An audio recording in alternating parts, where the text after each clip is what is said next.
Hi everybody, I'm going to show you a slide presentation that talks to you about my life and also about my art. I rode a horse to grade school for 3.5 miles. It was very unique and it was very different, and it was actually a wonderful childhood. I actually started doing artwork when I was about 4 years old, and I did cowboy and Indian paintings all through high school. During my lifetime, there were 5 events, but they had a dramatic effect on my life being an artist. The first event that happened is there was this print by Charlie Russell, the famous Western artist from Montana. And I looked at that and I thought, wow, this is amazing. This is really beautiful. And I said to myself, you know what? I'm going to be the next Charlie Russell. So I started doing cowboy and Indian paintings. After I graduated from Lamar High School, I decided to go to Lamar Junior College, so I was able to stay there on the farm and help my dad. And that's where the second event happened. My English teacher, her name was Grace Peckman, said, Don, you have a gift for art. You have got to go away and study art. And so I did, and I went to the University of Denver. I was the only art student to ever win the Purchase Award at the Denver Art Museum. I was doing sculpture at DU. Outside of class, I did this welded buffalo, and I entered it in the Own Your Own, and I won the Purchase Award. I was in my design class, and John Sorby was my teacher. Don, what do you do? And I said, well, I do paintings of cowboys and Indians. And he said, what? Can I come over to your house and look at them? And I said, sure. He came over and I had all my paintings lined up against the wall. Like finally about the third or fourth one, he picked it up. Don, do you realize it's not 1890? It was like a bomb went off in my head, and I never painted another cowboy and Indian painting. Because I all of a sudden realized that art is about your life, not somebody else's life. But I love sculpture. This is a bronze casting I did of a horse.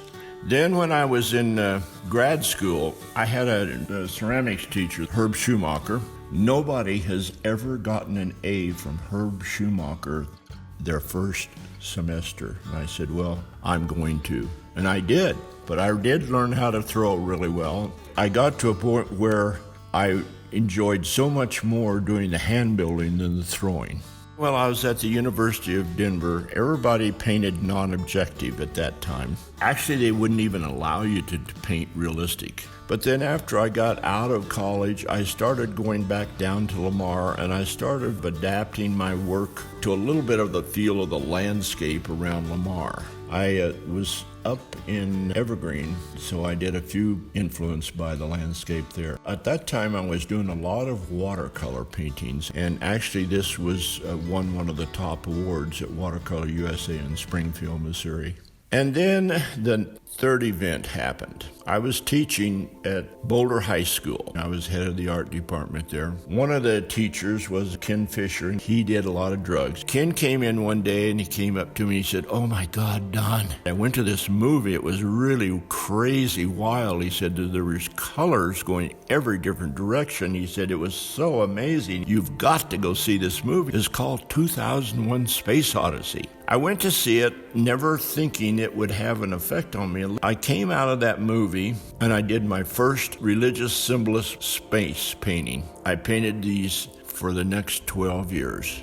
I never painted the landscapes after that night. In the movie, there was this monolith, which to me was symbolic of God. And to me, that's what the movie was about, that it was for the first time man saw proof that God existed. At that time, I started doing airbrush, and I would paint the surface. I would lift the canvas up and drip it and let the paint run, and then I would come back into it with my airbrush and paint layers and layers of paint over the top with airbrush. The fifth major event that affected my career was an event that happened down at Lamar, where Larry Schultz and I were down there goose hunting. And there was this sky that was so beautiful that neither Larry or I could say a word. And finally, Larry turned to me and he said, you know, Don, you love this area down here so much, you ought to paint Lamar.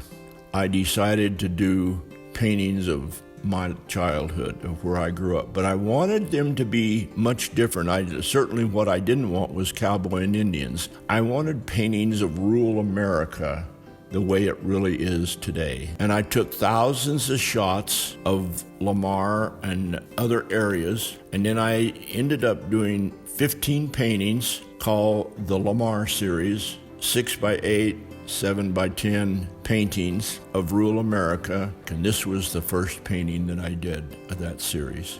One of the paintings of the Lamar series was this farm dog on the farm right next to our farm, and this actually became the painting that we used for the poster and for advertising the show. A lot of times people think about horses galloping across the plains or across the prairie. This is the way I always thought of horses. You'd go out there in the morning and your horse is standing there in the corral. His eyes are closed and he's just standing there, and you can rub him on the nose, put a bridle on him, and ride to school. This is my father. After I finished that Lamar series and it traveled around the United States, I continued to do paintings of rural America. This has always been one of my favorite images. I always kept my camera with me. We were riding, and all of a sudden I looked up and I saw these sheep walking right down the middle of the highway. And I looked at this figure, and it was such an eerie image, and I thought, is this Christ coming towards me? This is another one of Dad up at Queens. On top of this hill where I'm standing, where I took that picture, is my favorite spot of all the world. And I've always loved this image. I did a lot of monotypes. I love the abstract quality of these. You can see they're very abstract. I do these drawings with it. I take a dead stick off a tree, and I have my iPad sitting on the pool table looking at the image. While I'm looking at that, I very quickly draw the image. And I like using this dead stick because when you push down hard on this dead stick, it jumps and makes this little staccato line, as you can see here. I dip that stick in black ink, I draw the image, and then while the image is still wet, I take a large brush and I take walnut ink, and sometimes I thin it way down like I did here. And then here I just did the background. A lot of times I go into the image and let the walnut ink bleed. The last, or the sixth event that affected my art and my career was while I was up at Greeley. I turned around and I saw these migrants sitting on these sacks of onions that they had just finished. I'm driving along and I'm thinking, you know what? I grew up around migrants. I worked with migrants.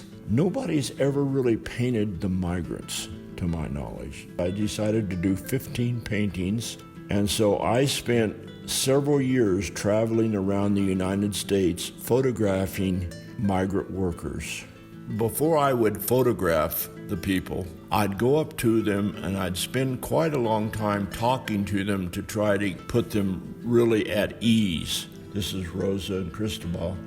It was kind of cool because they were out there harvesting the strawberries, and I was getting ready to take some pictures of Rosa, and she said, "Would you mind taking my husband's picture? He's really wanting you to photograph him." I said, "Tell him to get over here."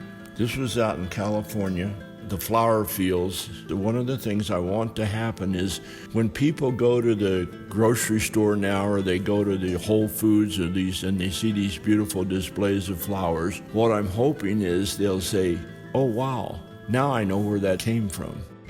Anyway, those are images that tell you about my work. Thank you.